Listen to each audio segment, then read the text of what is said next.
L'home no només viu de pa, però la revolució necessita homes forts i els aliments escassegen a la ciutat d'Ajdabilla, protagonista fins fa poques setmanes dels enfrontaments entre rebels i gadafistes.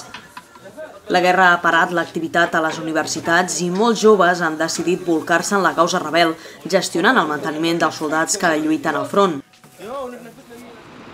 La violència ha fet que milers de persones hagin fugit cap a Benghazi i només unes 200 famílies es resisteixen a marxar.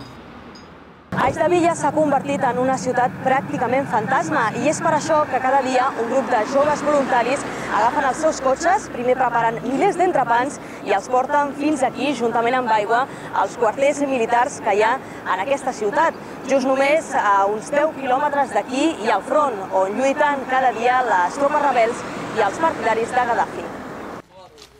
Els acompanyem en una de les seves sortides diàries amb el compromís de no gravar els soldats que es troben a Ajdabilla, però si volen que veiem la nova Líbia que estan construint. Aquest edifici serà la nova comissaria de policia, un primer pas per reinstaurar l'ordre a la ciutat.